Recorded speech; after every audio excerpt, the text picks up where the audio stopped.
Leo nimefika tena Sabasaba. Kama mnavyofahamu, Sabasaba inaratibiwa na TanTrade chini ya wizara yetu ya viwanda na biashara. Nimeamka asubuhi leo nimekuja hapa. Hali ya maonyesho ni nzuri sana, inaendelea vizuri sana. Uzuri nyie na mimi tumetembea maeneo mbalimbali ya Sabasaba. Tunawashukuru sana Watanzania kwa kuendelea kujitokeza na kuja kwenye maonyesho yetu ya Sabasaba.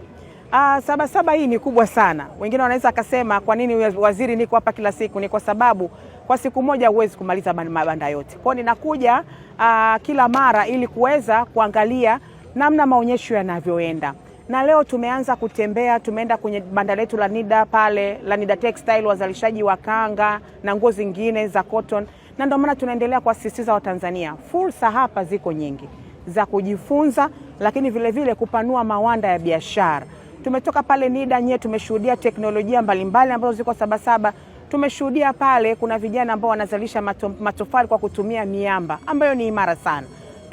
Tumeenda kwenye banda la Suma JKT ambao wana makampuni mbalimbali na wametuonyesha bidhaa mbalimbali wanazozalisha za nguo, furniture, mazao, maji, ufugaji wa samaki. Ndio maana tunawaambia Watanzania, njoeni Sabasaba, kuna fursa nyingi sana za kuona, kujifunza na kupanua mawanda ya biashara. Lakini tumetoka hapo tumeenda hapa kwenye banda la magari ya BYD.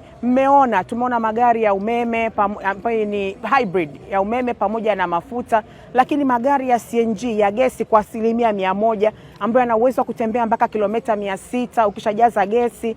Lakini vile vile tumeona magari ya umeme peke yake, mitambo excavator ya umeme peke yake.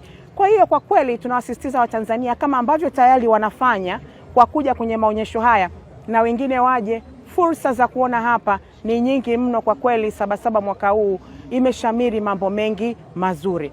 Maonyesho haya tunawaendelea kuasisitiza yataendelea mpaka tarehe 13 na tunaangalia uwezekano wa kuongeza kwa siku moja. Kwa hiyo tunawashauri Watanzania kama tulivyoanza tarehe 28 tuendelee kuja mpaka tarehe 13 ili tuweze kuona mambo mazuri yanayoendelea kufanyika hapa Sabasaba.